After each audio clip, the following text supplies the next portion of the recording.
My name is Dave. I'm lots of different things. I'm Director of Children Worldwide is probably my main role. It's not my main job because it doesn't pay me anything. But Children Worldwide is a network of children's workers around the UK and overseas as well. We exist just to support one another, just to encourage one another and to hold each other accountable for what they're doing. So that, because a lot of them are out in churches like yourself, don't have a lot of support around you that understands children's work, so that's what we are, we're a network. And part of our role is we're a family that connect with one another and support one another a lot. And we've been doing that very successfully for about 40 odd years. To the result that nobody else knows about us at all. Because we've been so inward looking. So about 3 years ago we changed our plan and we decided that we just came out of COVID. You know, we'd survived COVID, it had been tough. As a children's worker, it was a tough time, wasn't it? And we thought, well, we've survived that because we've got a family with us, supporting. What about all those that haven't? So God sent us out, effectively, to start doing something we call Refuel, which is to go to children's workers in other areas and network them together so they have support. Whether they joined Children Worldwide or not wasn't important. What was important was we went out and blessed them and helped them to get the support. And doing a Refuel event in Fenton, that was where I met up with these guys, and that's why I'm here at all. So Children Worldwide is sort of sits behind that. But I'm also I'm a theology lecturer. At one point I was head of Old Testament at the Bible College, which sounds very posh, doesn't it? I was the only one, but I was still there. But so I've been teaching theology, biblical studies, all sorts of things like that for quite a lot of years.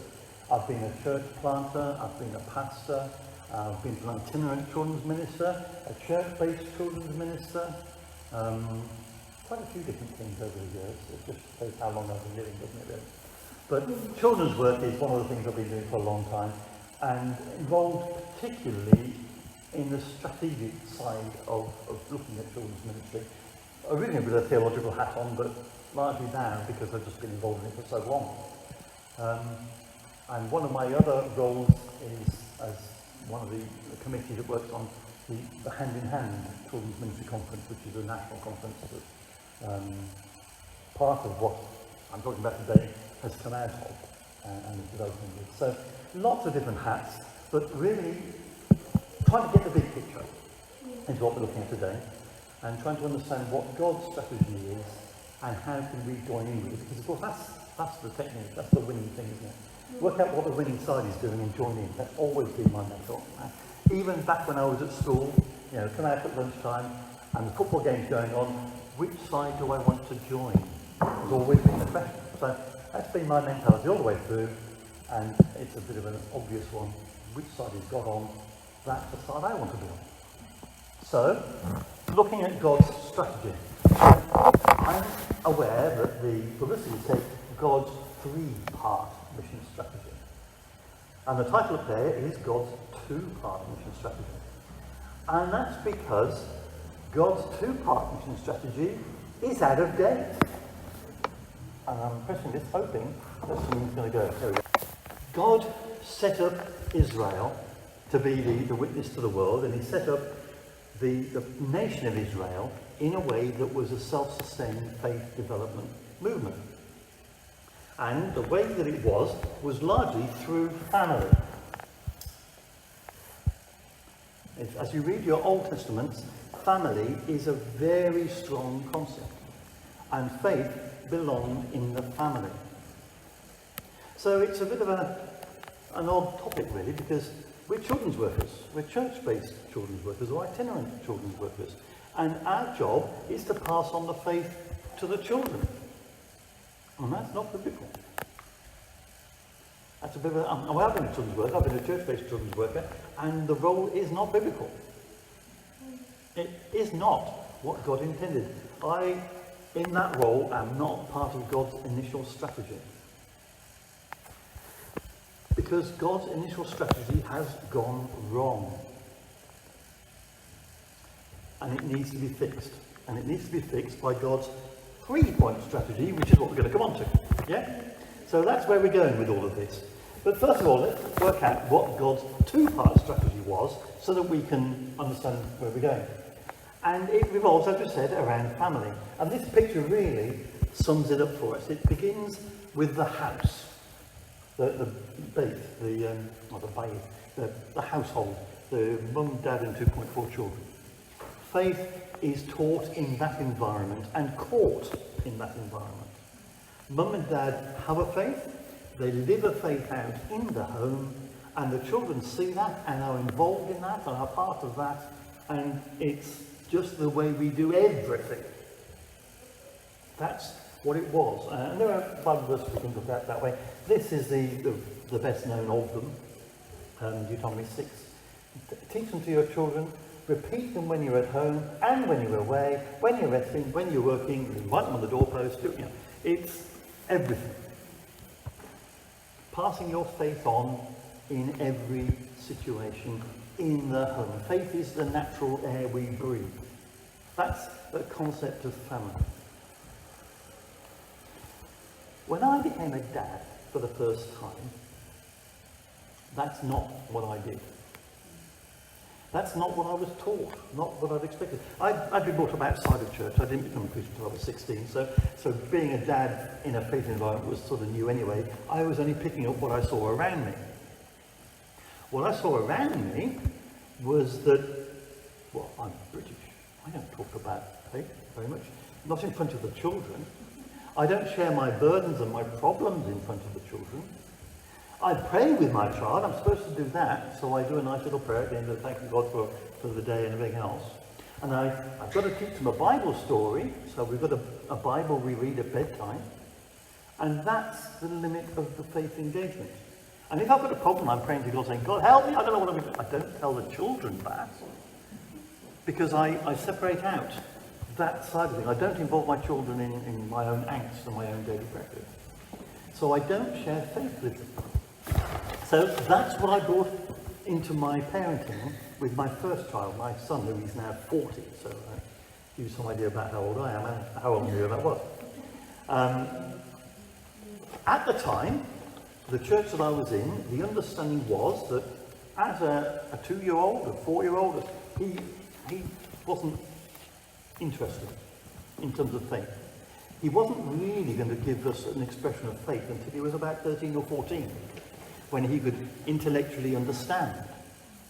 And so I wasn't thinking about trying to impart faith to him at 6, because he's not capable of it. I was waiting until he became a teenager, and then you can sort of, at least that's what I understood at the time. Needless to say, that approach was a disaster, and my son does not have faith today. My youngest daughter, I've got 2 daughters, my youngest daughter, I approached very differently. By then, I had looked at lots of different things, biblically speaking, and had approached life in a very different way. And from before birth, we were praying over her. We were introducing her to God. How you do that before birth is interesting, isn't it? But it's important. This is not spiritual, but it was very notable that my youngest daughter, in her mummy's tummy, recognised the EastEnders theme tune. Because mum would sit down and relax and watch EastEnders, and at that point, mum was relaxed, not moving around, and the bump, because that's all it was at that point, would relax too. It was responding to the outward environment. Now, I don't think you could hear the EastEnders theme tune, but it did understand a period of time in mum's life that she was responding to. So you can't start too young. And that was the approach that we took. She had prophecies over her when she was 6 weeks old. She was a Spring Harvest when she was 6 weeks old. She was ministering to the team, the 5 to 7 program I was with. We were team pastors that year, and she was a crucial part of the team, because in the afternoon, when people were flaking out after being involved with 3 hours with 500 kids, people would come to the pastor's chalet and have a cuddle with Rachel, and it was Rachel therapy, and everybody really appreciated it. She was an integral member of the team. But she was involved in faith discussions with us from birth, and it was at the age of 3 that she came to Mummy, who happened to be on the toilet at the time. All these conversations happened at that point. how can I love Jesus, was the question. She was prophesying at the age of 4, which was a bit scary. And she's been brought up with faith all the way through. And she's going to be a missionary with Teach Beyond, moving out to Kenya next September. But she's now 22. So all that was a long time ago as well. Completely different approach. With her, faith in the family, engagement with faith in that family was what we did. And it made a massive difference. Now, people are people, and the sovereignty of God is the sovereignty of God. It could have all gone very differently. And I'm not saying this is the way that works, but this is the way that they set things up. And the expectation was, well, as for me and my house, we will serve the Lord. So, God's first plan was based around family. But not just the baby, the household family. It was also based around the community. Because that's what life was. You didn't sort of get married and then move 300 miles away with work. When you lived in that 300 miles in Israel, was outside of Israel anyway. You just didn't go very far. So when you moved to the next door house, or just a couple of huts down the village street, or whatever. You probably didn't even need the village that you were in. And everybody around you was part of your family. Everybody around you had the same faith as you, the same background as you, and were reinforcing the things that you were teaching. So you could teach your kids one thing, and then they go out and play with their friends in the street, and they go back to their houses, and they would be teaching the same thing. The same things were being celebrated, the same things were being taught, the same things were being believed and acted upon. The same standards were being held. Community. Yeah, you know the phrase, it takes a village to raise a child. So here are God's two main points of strategy. Faith was to be communicated through family. Small nuclear family and larger, wider community family. And that's the way it was supposed to be. Let's pick up a reference or two. Your families celebrated this family memorial Passover, where uncles and aunties would come, and the youngest child would say the questions, and the head of the household had to answer the questions, and we all celebrate together as a community, as a wider family. Thinking back to what God did. And bigger, wider community events as well. And I love this one. The noise they could be made was heard for miles. When kids get together, it does get disruptive, it does get noisy, but it's a celebration. Let's party. Community. That's what it was all about. So that was the plan. And it worked really well for millennia. And then it didn't. I'll put a date on it. That's just a very vague date, actually. You can go 50, 60, 70 years earlier than that, because that was when the church started to lose confidence in the gospel, in God, in faith. And it's a slow, insidious process, but it was being passed on through the seminaries, through the ministers, into the congregations, and people started to question God's power, God's authority, God's rulership or whatever. But since the 50s, particularly, it got a lot worse. Post-Second World War now, so the shaking and the trench conversions and things are behind us in that respect. And what happens is a rise of professionalism. And that, not that there weren't professionals before this, but what I mean by that is that I leave it to the professionals. If I want a plumber, I'll call in a plumber. I won't go and fiddle with a wet bench under the sink and break the things and get shouted at by my wife. No, real situations there. I'll go and get the plumber in. I won't do it myself because I can't. The DIY is fading off. The make and mend of the Second World War is going on. And so if I want my child to learn mathematics, I expect the teacher. I don't teach them that. My teacher teaches them that. I struggle with the homework and I can't do it, but the teacher teaches them maths. If I want my child to learn faith, the church will teach them faith. And I'm abdicating responsibility. I'm not the one who's primarily responsible for teaching faith to my child anymore. They are. And that's where you and I come in. So, I mean, it's worse than the fact that I'm not a biblical role. I'm actually anti what God wants me to be. And that's, I'm not saying you should stop doing what you're doing. Don't. What you're doing is crucial and vital. But it's not what it was. We're a stopgap because what it was isn't happening anymore. We're doing the stuff that the parents aren't doing because it's got to be done and they're not doing it. We're not the right answer, actually. The right answer is to get them doing it again. To go back to the plan that we had. But we can't do that at the moment because they're not equipped. So it's been broken. Parents don't know God and are not passing faith on.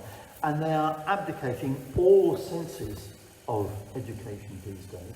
My daughter, my youngest one, that I was telling you about, is now a reception teacher. And she's getting children coming in who are not potty trained. And that's been going on for a little while, I believe, but the problem seems to be now that the parents are not expecting to have to potty train. You can teach them how to potty train, I think. This is an application which is going crazily far.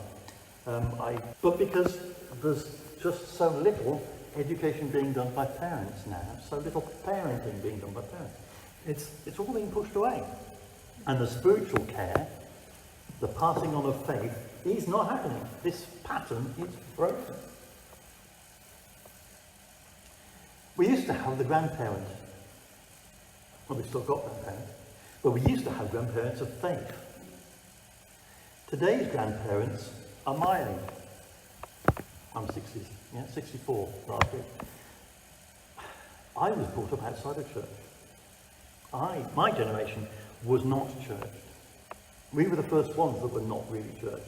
My parents, well actually my personal parents weren't either, but that generation did expect to go to church.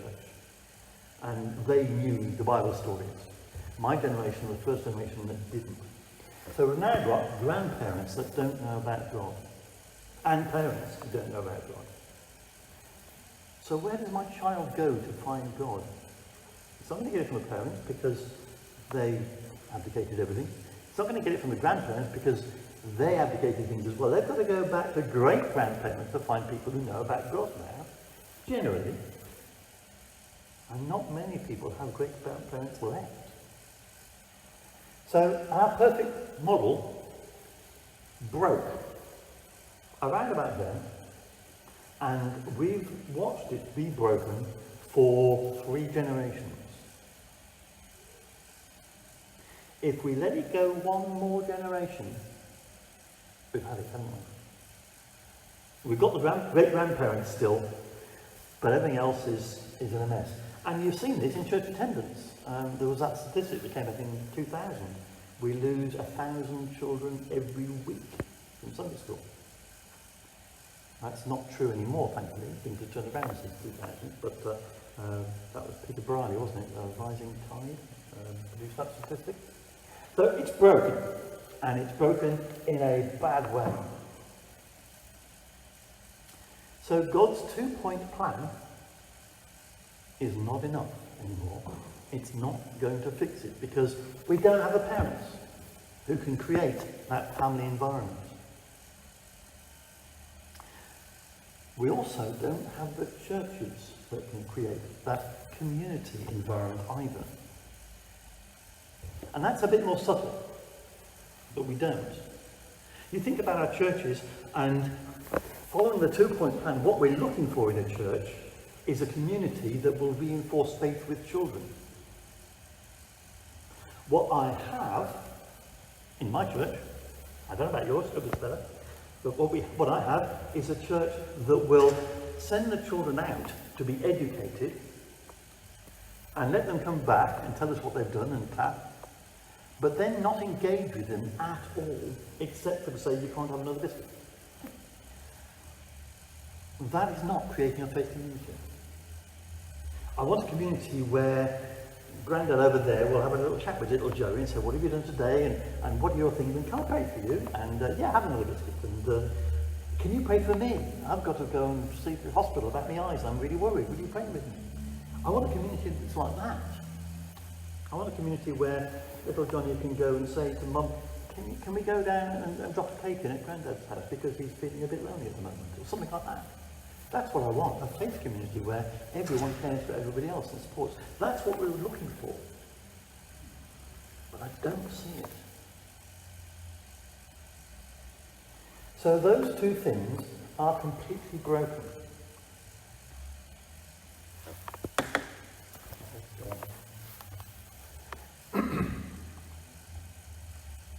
So, what are we going to do? Here's the positive bit now. Yes. So all the gloom is behind us. It can be fixed. No. It must be fixed. Because if it isn't, I don't think most of our churches are going to last more than under 10 years, to be quite honest.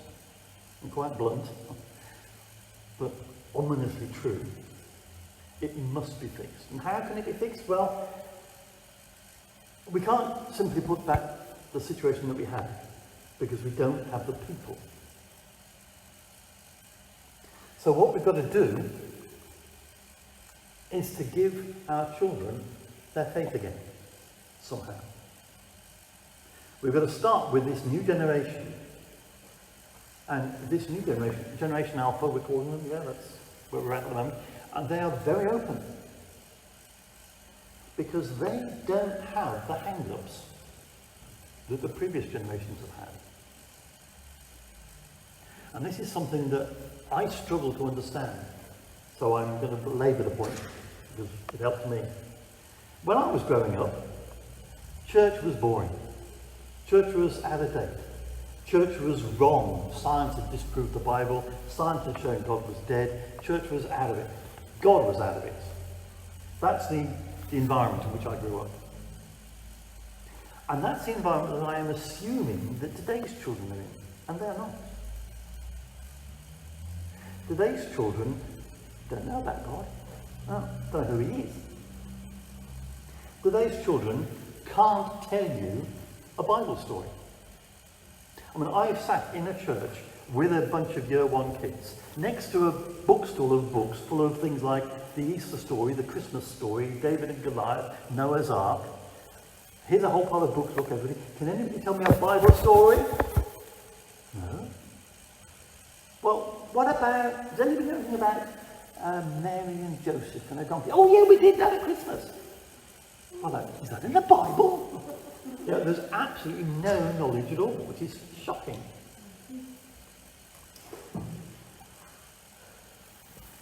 They don't have any hang-ups about God.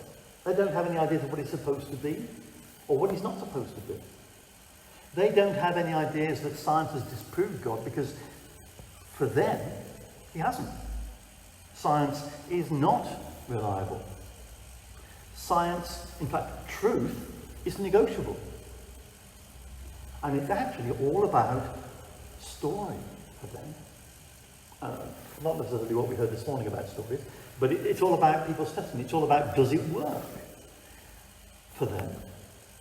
So they don't come with the hang-ups that I think they're going to come with. So they're an open generation. Tell me about God. Latest Coldplay song. Anybody a Coldplay fan? No? Yes. We Pray is their song, their latest release. It's not a Christian song. They're not a Christian band, though I think there is some Christian background behind them, isn't there? But it's a song that assumes that prayer is a logical, sensible thing to do. Yeah, of course I'm going to pray. These kids are of a generation which is open to it. So we can reach them with a faith that works, with a faith that is real, and our faith is real, it works. It's going to connect. So we've got to do that. And that generation can then start to become the parents that will pass faith on again in the way that things were in the past. So we're not only going to reach them, but we're going to teach them how to pass their faith on. And then we can go back to the 2-point strategy. So we've got to put this third point in to return to the other 2 points. Okay? So what's that look like? Let's start with point number 1. And it's this poster. I've got copies so you can take them all home with you, nail them to your wall and make sure you're absolutely sure what it is you've got to do. Every child, every year, a chance to hear the gospel. That's a slogan, but it's doable. Not by you, but by you and you and you and you and you and you and you right across the country. We're hoping to build a database map. This is the Children's Ministry Conference, a database map of all the schools in the country and the churches that are doing work in the schools to find out where the gaps are, to find out where there are children that are not hearing the gospel every day. And then looking at, well, what are they hearing and can we enhance that?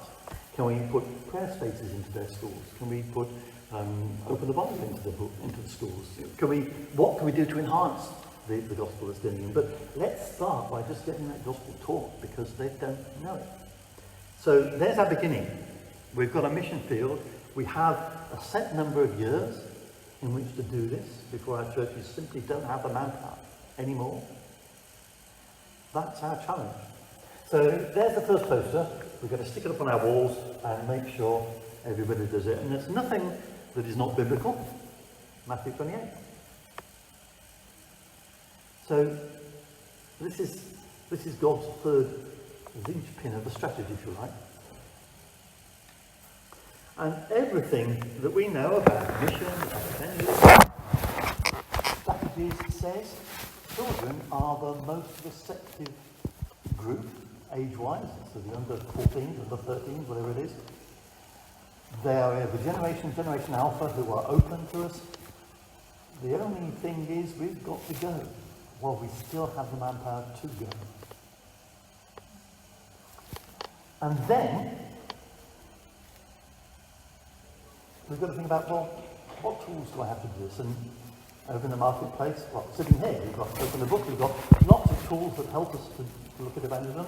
Scripture Union are out there, and they are longing to come and work with you to help you reach the 95, they call it, the 95% of people who don't have any connection with God or the church at all. And so we have lots of tools to make us available, to give us the strategies, give us the equipment to go and do. So with no excuse, we've just got to get out there and do it. And then we've got to address the 2-point thing as well. Because it's broken, we've got to fix it. We've got to teach our kids as they become parents, and now we're talking about Gen Z, that's interesting. Why can't we be British rather than Gen Z? But there we are. We've got to teach our families to be a place of faith formation again. We've now got to start to model that for them so that they can become faith passing on families. And we've got to start doing that now. That's our second step. So that we have families that are faith-based. And we have lots of tools out there to do that as well. And a lot of the organisations are around to equip us to do that. There's lots of resources, books-wise, to do that. And so much of what we're here in our children's ministry programmes are to equip us to do that sort of thing. But we've got to do it, and we've got to make sure it is happening. And then, every church in our land has to be a centre for love and discipleship. That community, that Mishpok or the Hebrew word for it, where the granddad will sit down with the grandson, or the generations will mingle, that they will share faith, discuss faith together, talk about faith together. We sort of expect this is going to happen because our Sunday school materials, I saw some roots on the back over there, for example, that follow the lectionary. So the concept is that in the adult service, they're talking about one Bible passage, and in the kids service, they're talking about the same Bible passage, and therefore have the same truth, so they can get together at the end and talk about it. Does anybody talk about it? So, we've got the concept, we've got the tools, it's all there, we're just not making it happen. We're not encouraging that. A little while ago, while New Word Alive was still happening up in North Wales, my wife and I were running the 5 to 7s and the All Age programme for New Word Alive. And with our 5 to 7 kids, we realised that a lot of them used church words like grace, but didn't have a clue what it meant. So we had a big word of the day competition. We ran through a big theological word of the day, and we told the kids what it meant in language they understood, and got them to learn about it. And at the end of the session in the morning, they had a challenge, which was to go out and use that word with their parents and get to see if their parents actually understood what it meant. And then report back to us the next day about how it went, which the parents started to get a little bit edgy about it, a little bit twitchy. But we did it anyway, we didn't care, it was fine. I don't think that's what I stopped us using to do. But trying to get some sort of negotiation between parent and kid back. We did the same topic that the adults were doing in the main programs, and again the kids were to go away and talk about what they'd learned and what did you learn from them, Dad? And again they were supposed to be coming to report back to us, trying to build in this two-way communication. I've learned something, you've learned something. Let's share that learning together. To build that teaching back into church. Again, we have the tools for it. We just need to make it happen. We need to create communities that are crying out to God together. And then the noise hitting there we've heard from miles. Can you imagine a church today where that is happening? I think if there is one, churches around it for miles will be hearing about it. I think it will have a massive impact if we can create that once more. So those are our tools, those are our challenges, if you like. I have a set of 3 posters for you to take away and stick up in your church to remind you about what you're going to do. Now, these are the big strategies. All the other stuff fits into those strategies. And your challenge is to say, well, where are the gaps that I'm not doing? Because if you do all of one of them and nothing of the other 2, it's all going to break to pieces, isn't it? So we've got to look across the board and say, how am I reaching back to what God wants it to be? With this 3-point approach, every child, every year, every home, and every church community. And make sure that we're tackling each of those 3 areas with all the different tools that are out there, fitting into that process, making it happen. But you've got to be strategic, otherwise we're going to be making a 3-legged donkey rather than a racehorse, is our plan. So, what do we do now? You can get the posters. They're supposed to be £5 a set, but you can have them for free because you just need them up there on the wall, I think, to be quite honest. You can go to the next big annual conference, which is the Commission one in January up in Birmingham, which is where I come from. So we're aiming at 1,000 people there, 80 or 90 exhibitors, a really big event. This is the main heart of what we're doing. This is the vision that stands behind that conference. So come to that and get more enthusiasm. Go and talk to Jack on the Scripture Union stand. His job is to help you reach the 95. So if you think, I don't know how I'm going to do that, how I can keep every child every year, well then go see Jack. And he's got lots of resources, lots of ideas, and he will come alongside you. I mean, he won't do the job for you because there's only one of him. But he will certainly help you in every way that he can to do that role. And in terms of the other things, Children Worldwide is here as a network that can stand alongside you and support you with ideas and approaches and say, well, I've tried this, or I'll pray with you while you try that anyway, and we'll stand together where we can and support one another as we do the other parts of this work. So over to you now, I think, for questions, thoughts and ideas. First of all, I'm really pleased to hear that, because in Birmingham, where I come from, the kids aren't being sent to church anymore, even. So they would have been, in fact, in my generation, they were doing. They would have been maybe 20 years ago, but they're not sent to church anymore. They're sent to play out on the street or the park. Yeah. So that's not good. That's not ideal, is it? But it's something. So they're coming. So you've got to. You're at this stage with them. You've got to build a faith in them that is divorced from the church, from the family, the home.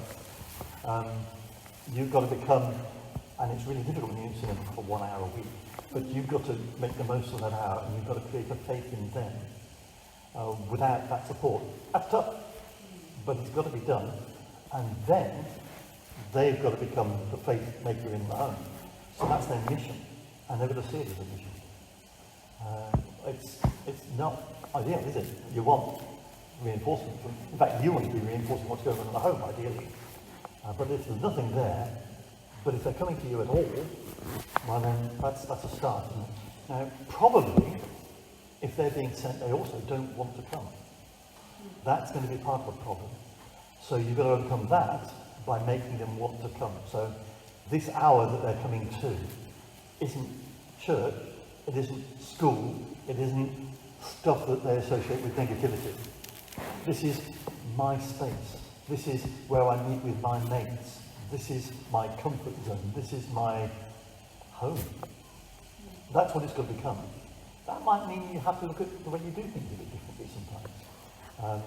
Might mean you change the way the space looks, even just lighting or comfy settees or, it could be anything, but whatever it is that makes them feel this is a safe space, this is my space, and I want to be here. And then you can build something from that. But that's tough, but at least you've still got that. So I'm trying to be half full rather than half empty there. You're going to take this and bring it back to your church, and you've got to evaluate where you're at and what you're going to do about it. And that's a tricky thing, and that's going to take you a little bit of time. You may want to go back and talk to your other team about it. You may want to talk to your leadership teams about it. If there's anything I can do longer term, sort of over the phone or by email or whatever else, then feel free to contact me to say, this is happening, what do you reckon? I'd be happy to see if I can help with that. If I can, I promise I can. But anything that will help you take this strategy forward. But I don't see any other way, to be honest. Too much of what we've been doing over the last 30 years in children's ministry has been reactive. I've seen church being a bit of a pendulum, or children's ministry being a bit of a pendulum. There was a time, the Dougie era, where everything was air guitars and fun and guns and everything else. And then there was a bit of a move back towards godly play and reflectivity and spirituality and allowing people to explore for themselves. And things swing backwards and forwards. And it's all of one thing, and it's all of another thing. It was all about intergenerational or family services and things like that. And then we discovered actually nobody liked them at all, and people stopped doing what they do. So, we've swung from one to another. We need to stop doing that and think, okay, what's the strategy? And now let me drop in a few things that do help. And all of these things are good in the right place, providing that they're stable and I've got enough of everything in there. So let's do a little bit of strategy and stop and think, I need some of this and some of this and some of this. And then we can build on that.